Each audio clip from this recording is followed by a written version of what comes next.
একটাই কাজ, সুইসাইড। আমার আর এই দেহ রাখবো না প্রভু। হরি বল। তখন সেই দৈববাণী হলেন যে মহারাজ ইন্দ্রদম্ন, আমি এই রূপেই আমি থাকবো এবং কৃপা করবো। এই রূপ এইভাবে থাকার কারণটা কি? গৌরাঙ্গ থাকে এইভাবে, এভাবে থাকার মানে কি? যেমন বৈকুণ্ঠ জগতে মানে গোলক ধামে সবকিছু হচ্ছে ওই কি বলে না, মানে উল্টা আর কি, বোঝা গেল? মানে কিছু চাইতে হয় না। যেমন গাছের গুড়া থাকে নিচে আমাদের মর্তলোকে, আর চিন্ময় লোকে গাছের গুড়া উপরে, শাখা প্রশাখা নিচে।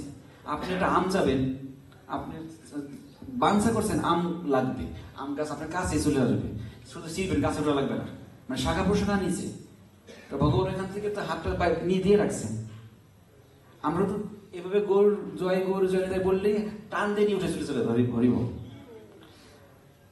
হ্যাঁ, আর গৌর নিতে সাথে জগন্নাথ বেশি কি পারলো, এত বড় বড় চোখের পাতা, মানে চোখের পাতাই করে না, মানে চাই রয়েছে।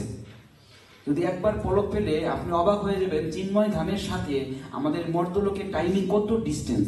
ওইখানকার এক মুহূর্তে আমাদের এখানকার কত যুগ চলে যাবে, উই ডোন্ট ক্যানট ক্যালকুলেশন। এই জন্য ভগবান জগন্নাথ দেব ওইখান থেকে তাকায় থাকে সবসময় এই জগন্নাথ রূপে। ভগবান তো বিভিন্ন রূপ আছে, এক একটা রূপে এক একটা ভাবে সেবা দিতেছে। কৃষ্ণ মুরলী ধরে এভাবে করতেছে, সে কোনো কিছু করবে না, কিন্তু সে টাইনেও নিবে না, আত্মা দিয়ে রাখবে না। কেন এইভাবে দিয়ে রাখে বলতেছি, শুধু বাঁশি বাজাবে, এটা শুধু মাধুর্য রস, ভেরি সেন্সিটিভ এবং খুব আধ্যাত্মিক। হ্যাঁ, যে ইউনিভার্সিটি লেভেলের ভক্তি এবং ভাব এটা। তো জগন্নাথ এত কি পাবো দেখেন, তাকায় থাকে। আপনি কতক্ষণ তাকায় থাকতে পারবেন? জল চলে আসবে। তো প্রভু জগন্নাথ আমাদের জন্য পলক ফেলে না। আমার মাঝে মাঝে এই লীলাটা শ্রবণ করে আমার খুব কষ্ট হয় যে প্রভু আমার মতন অধমের জন্য তাকিয়ে থাকে যে আমি কখন প্রভুকে একটু ডাকবো, জয় জগন্নাথ বলে আমি একটু ডাকবো, জয় জগন্নাথ, যে এই গৌরী সেই কৃষ্ণ সেই জগন্নাথ বলে ডাকবো। প্রভু তাকিয়ে আমাকে দেখবে, এই জন্য প্রভু এই চোখের পলক ফেলে না। এবং এই হাত দুটো কেন দিয়ে রাখছে ভগবান? এই অধমদের, এই অধমকে আলিঙ্গন করার জন্য প্রভু জগন্নাথ এই হাত দুটো দাঁড়িয়ে রেখেছে। যাই আমার কাছে আয়, আমি আলিঙ্গন দিই। ভগবান ভক্তকে আলিঙ্গন করার জন্য এইভাবে জগন্নাথ কতক্ষণ আপনি দাঁড়িয়ে এভাবে হাত দুটো দিয়ে রাখতে পারবেন? কৃষ্ণ এভাবে হাত দিয়ে রাখে, নিচে একটা ওই সাপোর্ট দেওয়া থাকে, দেখছেন নাকি? সে ভগবান পুরুষোত্তম, তিনি হচ্ছেন লীলা পুরুষোত্তম, তার লীলা বোঝা যায়। তো জগন্নাথ কত সুন্দর ভাবে দেখেন আমাদের জন্য এভাবে দিয়ে রাখছে, আলিঙ্গন করার জন্য, ভক্ত এবং ভগবানের মিলন ঘটানোর জন্য প্রভু জগন্নাথ এভাবেই তার লীলা। তখন বললেন রাজা ইন্দ্রদম্ন, তুমি চিন্তা করো না, আমি এই রূপে এই কলিযুগ পর্যন্ত আমি দর্শন দিয়ে ভক্তদের উদ্ধার করব এবং রথযাত্রা মহোৎসব। এবং এই রথের মহিমা হচ্ছে, এক সময় কৃষ্ণ বলরাম দ্বারকায় তারা আছেন রাজবেশে। মাতা রোহিণী বৃন্দাবন থেকে দ্বারকায় গেলেন। তখন তার যে কত হাজার, 16,000 160 জন মহিষী বা স্ত্রীগণ ছিলেন। তারা বললেন যে মাতা রোহিণী, আপনি না এই প্রভু, আমাদের প্রভুদের লীলা বলুন তো, বাল্যকালের লীলা। কেন কেন কেন? আরে জানেন না, এটা জ্বালায়। কি জ্বালায়? বেশি ভালোবাসে, বেশি মানে বিরক্ত করে, যেমন স্বামী তার পত্নীকে যা করে আর কি। ওই না মাতা, তেমন তো জ্বালায় না, তাকে তো আমরা পাই না। তারা ঘুমায় ঘুমায় কি বলে জানেন? কি বলে? যমুনা যমুনা, গঙ্গা গঙ্গা, রাধা রাধা। এই রাধাটা কি এটা মেয়ে মেয়ের নাম বোঝা যাচ্ছে? কি তোমরা শুনতে চাও নাকি? হ্যাঁ। তখন ঠিক আছে, তোমরা বসো এবং সুভদ্রা তুমি দরজায় ওখানে দাঁড় হও, যাতে কৃষ্ণ বলরাম না চলে আসে। তখন ওই শুরু করলেন তাদের বাল্যলীলা। কত সুন্দর মাধুর্য সেই বাল্যলীলা, ভগবানের সঙ্গে, ভক্তের মা যশোদার সঙ্গে। সে কত সুন্দর সুন্দর লীলা করেছেন, প্রেমময়ী লীলা, গোপীদের সঙ্গে লীলা করেছেন। তখন এইসব বলতে বলতে কৃষ্ণ বলরাম হাজির, এবং সুভদ্রা বলতেছে কি, বলিস না আমরা এসেছি, তুইও শোন আমরাও শুনি। নিজের কথা শুনতে কত না ভালো লাগে, নিজের প্রশংসা শুনতে কত না ভালো লাগে। হরি বল। তখন কৃষ্ণ বলরাম শুনতেছে, ই ভাই, আমি এমন ছিলাম নাকি? ও দাদা, তুমি তো খুব জ্বালাইছো, চুরি করছো, আবার তো গোপীদের বস্ত্র হরণ করছো, কি করিস মনে নাই? এই শুনতেছে, আর এই আস্তে আস্তে চোখ বড় হইতেছে, আর হাত করে কি করছি আমরা, এত দুষ্ট ছিলাম, এত বাজি। শুনতেছি আমরা আজই, উনি বাবারি এমন করতে করতে এই রূপটা এরকম হয়ে গেছিল, মানে এরকম বড় বড় চোখ, হাতগুলো এরকম হয়ে গেছিল। তখনই দেবশ্রী নারদ মুনির আগমন, প্রভু একই দর্শন তোমার। হ্যাঁ, এটাকে একটা সুন্দর করে একটা ছবি তুলে রাখো তার হৃদয় ক্যামেরা দিয়ে, যে এই রূপকে আমি আর করতে চাই না, হ্যাঁ, বিস্মিত হতে চাই না। তখন যখন নারদ মুনি তিনি ছবি তুলে রাখছিল, মনে আমার পরে পাইছি হয়তো তো নারদ মুনি বললেন, প্রভু এই রূপের এটা লীলা করতেই হবে। তখন ওই কুরুক্ষেত্রে একটা স্নান হয়, স্নানের নামটা যেন কি, সূর্যগ্রহণে সমন্ত পঞ্চক স্নান করার প্রথা ছিল সেই দাপর যুগে। তো কৃষ্ণ বলরাম তারা সুভদ্রা সহ 3টি রথে তারা গিয়েছিলেন কুরুক্ষেত্রে স্নান করতে, এবং এই নারদ মুনির এটা লীলা ঘটাবে, সে তো পেঁচালি আর কি। তিনি যাই আবার বৃন্দাবনে খবর দিয়েছে, জানো কৃষ্ণ বলরাম আসতেছে। 100 বছর কৃষ্ণ বলরাম বৃন্দাবনে আসে না।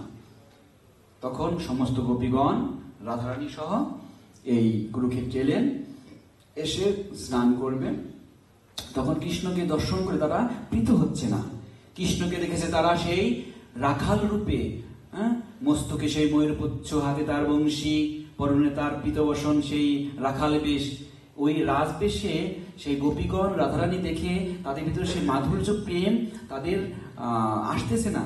তখন তিনি যোগমায়া একটা বন্দোবস্ত করলেন, যে একটা কুণ্ড তৈরি করলেন, হ্যাঁ, যেখানে নাকি কৃষ্ণ বলরামকে তারা ওই রথে নিয়ে যাবে।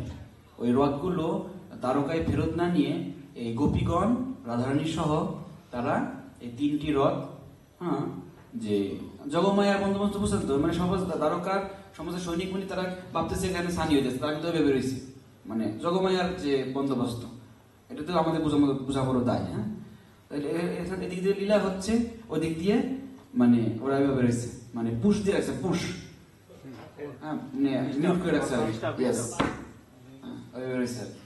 আর এদিক দিয়ে লীলা হচ্ছে, রাধা কৃষ্ণ লীলা, যাতে রাধা কৃষ্ণ ভগবান কি। এইভাবে তাদের এই রথগুলো টেনে নিয়ে যাচ্ছে। হ্যাঁ, আর এই ভক্ত ভগবানের যখন মিলন হলো, তখন ভক্ত 100 বছর পর কৃষ্ণর সঙ্গে দ্বারকার গোপীদের এবং রাধারানীর মিলন হলো। তো 100 বছর পর যদি আপনি সেই প্রেমিকাকে পায়, সেই সখা সখীদের পায়, তাহলে কি হতে পারে, কি হতে পারে প্রভু। 100 বছর পর যদি আমার 5 বছর পর দেশে যাই, সেই আমার প্রিয়া, আমার প্রিয়, আমার পুত্র কন্যা আদি পরিবারের ভক্তবৃন্দ কি করবে? তখন আবেগে আপ্লুত হয়ে ভগবান কৃষ্ণ তার এইভাবে এই রূপটি বেরিয়ে এলো, তাদের আলিঙ্গন দেওয়ার জন্য এই হাতগুলো এমন করলেন। এই রূপটি এই জগন্নাথের, এবং এই যে রথটা টানা হয়, এবং এই রথের মহিমা অনেক আছে। এই রথে সময় আছে নাকি? 15 মিনিট আছে। তো এই রথের জগন্নাথ দেবের রথের নাম হচ্ছে নন্দীঘোষ বা কপিধ্বজ বা গুরুধ্বজ। এই রথের উচ্চতা হচ্ছে 45 ফুট, 16টি চাকা আছে, 832টি কাঠের টুকরো দিয়ে এই রথটি নির্মাণ করা হয়। রথের দড়ির নাম হচ্ছে শঙ্খচূড়া নাগরী, এবং রথে মদন মোহন সহ 9 জন দেবতা সঙ্গী থাকেন। বলদেব রথের নাম হচ্ছে তালকধ্বজ বা হলধ্বজ বা লাঙ্গলধ্বজ। রথের উচ্চতা 46 ফুট, 14টি চাকা, 763টি কাঠের টুকরো দিয়ে তৈরি হয়। রথের লাল এবং সবুজ কাপড় দিয়ে সুসজ্জিত করা হয়। বলদেবের রথের রশির নাম বাসুকীনাথ, এবং রামকৃষ্ণ সহ 9 জন দেবতা সঙ্গে থাকেন। সুভদ্রা মহারানী রথের নাম দর্পদলন বা দেবদলন বা পদ্মধ্বজ। রথের উচ্চতা 43 ফুট, 12টি চাকা বিশিষ্ট, 593টি কাঠ দিয়ে সুন্দর করে রথটি তৈরি করা হয়।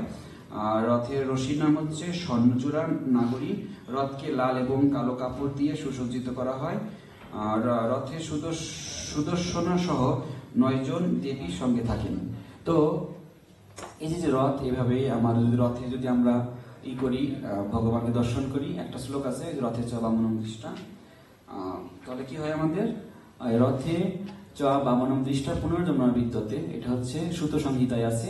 রথে উপবিষ্ট ভগবান শ্রী জগন্নাথ বলদেব সুভদ্রা মহারানীকে দর্শন করলে এবং রশ্মি টানলে তার আর পুনর্জন্ম হয় না। জয় জয় রথযাত্রা মহোৎসব কি? রথের রশিটা নাকি? সাবধানে রথের জন্য কোনো ক্ষতি না হয়। আমরা যেন বাঙালি, আমাদের কোনো কি হলো নাই। হ্যাঁ, ওকে। আমি এখানে একটু ভক্ত রঘুদাসের একটা লীলা দিয়ে আমি শেষ করার চেষ্টা করব। যদিও বা অনেক লীলা আছে, গীতা পান্ডা, কাঞ্চি, তারপরে অনেক ভক্তের সঙ্গে ভগবানের লীলা ঘটেছে। এই জগন্নাথপুরী মহাপ্রভু জগন্নাথপুরীও গিয়েছে। আমি বললাম মহাপ্রভু তো সার্টিফিকেট আমাদের দিয়ে দিয়েছেন। জগন্নাথকে দেখে কি বলেছেন? ও হে জগন্নাথ, তুমি কাষ্ঠের পুতুল নহে, তুমি সাক্ষাৎ ব্রজেন্দ্র নন্দন শ্রীকৃষ্ণ। তো এই ভক্ত রঘুদাস উনি এমন একজন ভক্ত ছিল, তিনি একসময় জগন্নাথ বলদেব সুভদ্রা মহারাজকে দর্শন করেন। উনি দাপরের রাম ভক্ত ছিলেন, সত্য যুগের রাম ভক্ত ছিলেন। এই রাম ভক্ত উনি যখনই জগন্নাথকে দর্শন করতেন, তখনই রাম লক্ষ্মণ সীতা মনে হতো। ওই রাম লক্ষ্মণ সীতা রূপেই জগন্নাথ দর্শন দিতেন। উনি তখন ভাবলেন যেই রাম সেই জগন্নাথ। ওকে।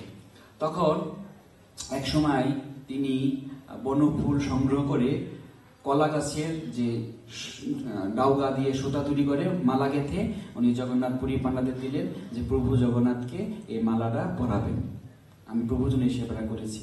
তখন বললেন যে না, এই কলার পাত্রা দিয়ে মালা গেঁথে ভগবানকে দেওয়ার রীতি আমাদের নেই, তুমি চলে যাও, এই মালা দেওয়া হবে না। তখন তিনি সেই মনোব্যথার রথে উনি চলে গেলেন তার কুটিরে। তখন উনি খুবই কষ্ট পাচ্ছে এবং ওই মালাকে সঙ্গে রেখে তিনি মনমন্দিরে ভগবানকে তিনি মালা নিবেদন করে উনি কান্না করছে, হে প্রভু, আমি এত অযোগ্য, আমি অর্থহীন, আমার তো সেই সুন্দর মালা ক্রয় করার সেই সামর্থ্য নেই, আমি তোমার সেবা করার অযোগ্য। তখন রাত্রেবেলা জগন্নাথের বড় শৃঙ্গার হয়। যেমন আমরা জানি ভগবানকে মালা বা তুলসী গুলো তুলে ভগবানকে শয়ন দেয়, আর জগন্নাথপুরী ভগবানকে মালা ফুল দিয়ে শয়ন দেয়। জগন্নাথের লীলা জগন্নাথপুরীর সাথে আমাদের এই সেবা মিলবে না। তো ওই জগন্নাথকে বড় বড় ওই ফুল দিচ্ছে, এক জায়গাতে দিচ্ছে, আরেক জায়গাতে পড়ে যাচ্ছে। হ্যাঁ, মালা দিচ্ছে, মালা খুলে পড়ে যাচ্ছে। তখন পুরোহিত পান্ডাগণ বলছে, প্রভু এ কি তোমার লীলা, আমাদের কোনো সেবা অপরাধ হয়েছে? তখন প্রভু কথা বলছে না, প্রভু তো দৈববাণীর মাধ্যমে পান্ডাদের হৃদয়ে কথা বলে দেন বা স্বপ্ন দিয়ে দেন। তখন তারা কি বললেন, ঠিক আছে আমরা অপরাধী, নো প্রবলেম, একটা তো পদ্ধতি আছে যে মহারাজ ইন্দ্রদম্নুর পদ্ধতি। কি পদ্ধতি? সুইসাইড।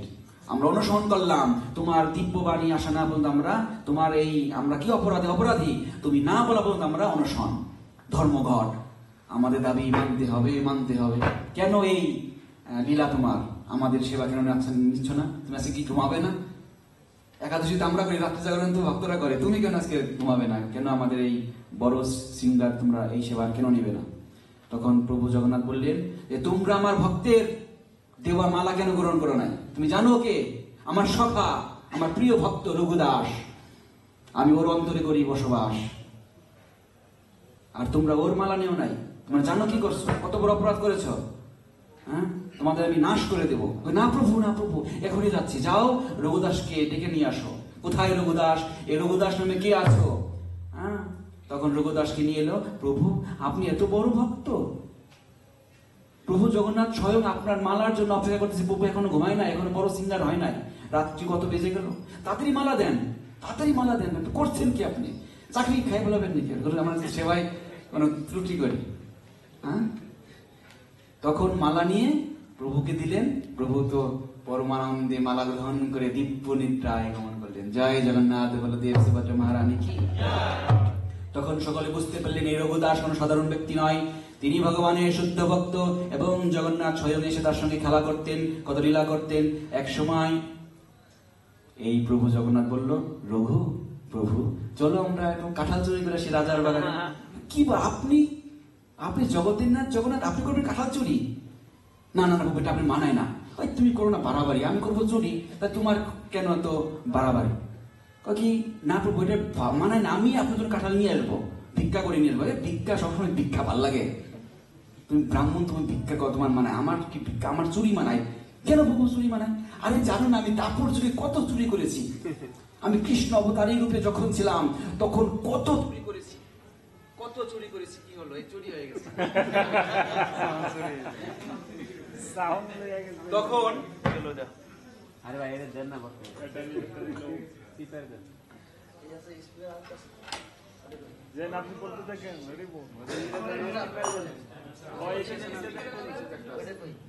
আরে ভাই ওটা টিপ মেরে দেন না টিপ মেরে দেন সব টিপ মেরে দেন হরে কৃষ্ণ। তো তখন ভাই লাইট জ্বালান না ভাই। বললো কি আমি আমি দাপুর যুগে কত চুরি করেছি মাখন। আরে জানো না আমি কত চিলাও দেখেছি। তাই নাকি? হ্যাঁ তুমি তো দাপুরে ছিল, তুমি ছিলে ত্রেতা যুগে, তখন তো তুমি দেখো না এইসব চুরি টুরি। আমি তখন ছিলাম পুরুষোত্তম, সে কি মর্যাদা রূপে ছিলাম, মর্যাদা পুরুষোত্তম। এখন তো আমি যেহেতু ছিলাম কৃষ্ণ অবতারে, তখন যে কত চুরি করেছি, কত কিছু করেছি। আমি কাপড়ও চুরি করতাম। ওই কি বলো প্রভু? ওকে হ্যাঁ চলো আমরা একটু রাজার বাগানে যাই, একটু কাঁঠাল চুরি করি। ঠিক আছে, সহজ সরল ভক্ত রঘুদাস গেলেন প্রভুর সঙ্গে সেই রাজার বাগানে। বললো প্রভু গাছে কে উঠবে? কেন? কয় কি না তুমি ভগবান, তুমি থাকবা নিচে, আমি থাকবো উপরে, কেমন দেখায়? না না না তুমি উঠো, তুমি তো আমার হৃদয়ে আছো, সমস্যা নাই, তুমি উঠো। তো রঘুদাসকে দিছে উঠে, সহজ সরল বলদ পাইয়া নিচে উঠাইয়া উঠছে। প্রভু গাছের কাঁঠাল কোনটা? নাক ছেড়ে যাই ঘ্রাণ সেটাই পারো আগে। তো মোচর দিছে কাঁঠাল থেকে, ছিঁড়ছে, ছিঁড়ে প্রভু তাহলে ধরো। হ্যাঁ হ্যাঁ সমস্যা নাই, দাও দাও দাও দাও দাও। ধরতে গেছে আর ভগবান অদৃষ্ট হয়ে গেছে। তখন কাঁঠাল নিচে পড়ছে আর সেই শব্দে কাঁঠাল ফেটে গেছে। তখন সেই রাজার প্রহরী এসে এই কে কে কে কে কে এ দেখে যে রঘুদাস। রঘুদাস তুমি এত সাধু, তুমি ভগবানের ভক্ত, দিনে করো হরি হরি, রাতে করো কাঁঠাল চুরি, তোমাকে ধরছি, তোমাকে দেবো আমরা আজকে ওই না ওই সাজা আর কি। ধরছে রাজার প্রজা, সে পাবে সাজা। এজন্য তখন বললো যে না না না তোমরা জানো না প্রভু জগন্নাথ আমাকে নিয়ে আসছে। হ্যাঁ প্রভু জগন্নাথ বিগ্রহ, তিনি কিভাবে আসবে? ভগবান তো শুধু একটু স্বপ্নে টপ্নে দেখায়, একটু আদেশ দেয় এই সব দৈববাণী। তো ভগবান আবার তোমার সঙ্গে আইসি কাঁঠাল চুরি করতে। ভগবানের কি কাঁঠালের অভাব আছে? জগন্নাথ পুরী জগন্নাথ মন্দিরে 56 ভোগ হয়, 100 পদের রান্না হয়, একসঙ্গে সেই তিব্বত উনন একসাথে 7টা ঠিলায় রান্না হয়। তখন বললে না না প্রভু এসেছিলেন। তখন তাকে রাজার কাছে নিয়ে গেলেন। রাজা বললেন কি ব্যাপার রঘু, তুমি না শুদ্ধ ভক্ত, তুমি কেন চুরি করো? আরে না মহারাজ, এই যে ভগবান আমাকে নিয়ে, আমি বলদ স্রোত মানুষ, আমাকে ভগবান নিয়ে এসেছিল। পরে পূজারী দেখে কি জগন্নাথের সেই উত্তরই নাই। তখন তিনি খবর পাঠাইছে রাজার কাছে, মহারাজ ঘটনা সত্য, উত্তরই নাই, উত্তরটি কাঁঠাল বাগানে আপনার কাঁঠাল গাছে ঝুলতেছে। ওই ভগবান দৌড় দেওয়ার সময়, অদৃশ্য হওয়ার সময় মানে তার লীলা সে রেখে গেছে উত্তরই, না তো ভক্ত ভেসে যাবে। প্রমাণ অনেক সময় শব্দ প্রমাণে বিশ্বাস হয় না, আমাদের শাস্ত্রে করেছি না প্রত্যক্ষ প্রমাণ লাগে। শব্দ প্রমাণ, প্রত্যক্ষ প্রমাণ, আর কি অনুমান প্রমাণ। ওকে, এইভাবে রঘুদাসের সেই লীলা সবাই জানতে পারলেন। ভগবান তার সঙ্গে খেলা করে। এক সময় রথ চলতেছে না, রথ চলতেছে না, রথ চলতেছে না। রথ কেন চলতেছে না? ভক্তদের হৃদয়ে সেই হয়েছে, অহংকার হয়েছে। তখন রথ থেমে গেল। এবং ওই ব্রিটিশ লর্ড ছিল, তার ভিতরে হয়েছিল এই ভগবান বানায় ভগবানই করে, এই তো চাকা গাড়ি ঠেললে তো চলে, সমস্যা নাই। এই কথা ভাবতে ভাবতেই ওই রথ থেমে গেছে। এখন লর্ড, ওই ইংরেজ লর্ড, সে বলতেছে আমার mind no problem, we can settle, take elephant. হাতি দিছে বেঁধে, হাতি যায়, হাতি নড়ে না, রথ কেন নড়ে? Why can't very big elephant? Raghu দেখো তোমার ভগবান হাতি দিলাম বেঁধে, তাও সে যাবে না সবার সাথে। ওকে প্রভু আপনি থামুন, আমি দেখতেছি। তখন উনি ভগবান জগন্নাথের দেবের কানে কানে কি জন্য বললেন? জয় জগন্নাথ, জগন্নাথ স্বামী নয়ন পথগামী, নয়ন পথগামী ভাব। তুমি এই শ্লোকটা বললেই ভগবান বলে যায় গদ গদ। তখন রথ চললো। হ্যাঁ, তখন ওই ইংরেজ লর্ড বললেন কি ব্যাপার, তুমি কানে কি বললা? মন্ত্র দিছি, জগন্নাথের মনে কানে মন্ত্র দিতে হয়। ওকে, তো এইভাবে রঘুদাসের সেই সুন্দর লীলা হচ্ছে। এবং একসময় এই রঘুদাস অনেক অসুস্থ হয়েছে, এতটাই অসুস্থ তিনি ঘরে পড়ে গেছে, তাই না? ওই ওই জরাব্যাধিতে তিনি ঘরে পড়ে গেছে, প্যারালাইসিস। এইভাবে তার কোনো শরীরে কোনো বল নেই। এইভাবে তিনি ঘরের মধ্যেই তিনি মল মূত্র পরিত্যাগ করে এইভাবে মলমূত্র পরিত্যাগ করতে করতে এই ঘর দুর্গন্ধ হয়ে গেছে, তার শরীরে সেই অনেক পচন ধরেছে। তখন তার কোনো আত্মীয় স্বজন, তার কোনো স্ত্রী কন্যা পুত্র আদি কেউ নেই, এবং ভক্তরা যাকে ভক্ত মনে করতো ওই দুর্দিনে কোনো ভক্ত তার কাছে যায় না, যেহেতু দুর্গন্ধ। আমি দেখেছি আমার দাদুর সময় যখন নাকি ওই বিছানায় পড়ে গেছিল, পক্স হয়েছিল, মৃত্যুর পূর্ব মুহূর্তে তার পক্স হয়ে তার ওই পায়খানা করতো, প্রস্রাব করতো ওই ঘরে। আমার বাবা আমাকে বলতে যাওয়ার দরকার নাই, পেট খারাপ হবে, গন্ধ, ওই আতর লাগাই। তাহলে কি ব্যাপার, যাবো যাবো না? মানে আমার দাদু তোমার বাবা, হ্যাঁ আমার দাদু তোমার বাপ, যদি না যায় সে করবে অভিশাপ, তখন কি হবে? যেতে হবে দাদু। তখন ওই এরকম আপনি একটু অসুস্থ হয়ে দেখুন না কেন, একটু জ্বর হয়ে যাবো না, যদি হয় জ্বর, করোনার মধ্যে যার জ্বর হয়েছে, সে যার হয় জ্বর সে হয়ে যায় তারপর কবে এখান থেকে সর, মানে করোনা ভাইরাস এরকম। তো এই জগতে যাদের অসুস্থ হয় তারাই বুঝে যে কত ধনে কত কত চাল। যেমন রঘুদাসের সময় কোনো ভক্ত কিছু না, কোনো ভক্ত যায় নাই, লীলায় লেখা নাই এরকম। তখন একটি বালক রূপে ভগবান জগন্নাথ দিয়েছিল।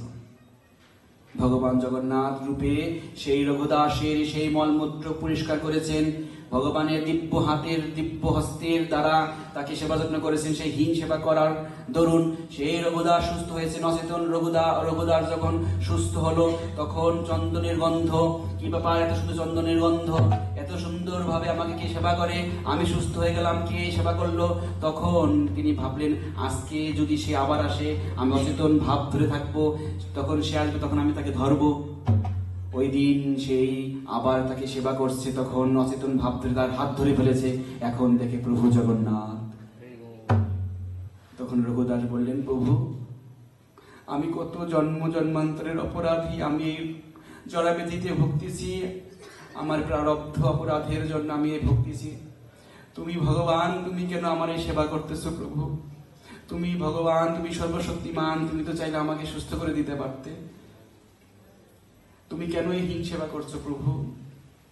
জগন্নাথ বললেন, রঘুদাস তুমি আমার প্রিয় ভক্ত, আমি চাই তুমি এই জন্মেই আমার কাছে ফিরে এসো, তুমি গোলক ধামে প্রবেশ করো। তোমার প্রারব্ধ কর্ম নিষ্ফল করার জন্য আমি তোমাকে একটু জড়াবেঁধে দিয়েছি, তোমার তো ফল ভোগ করতেই হবে। তবে তুমি কেন প্রভু আমার সেবা করছো?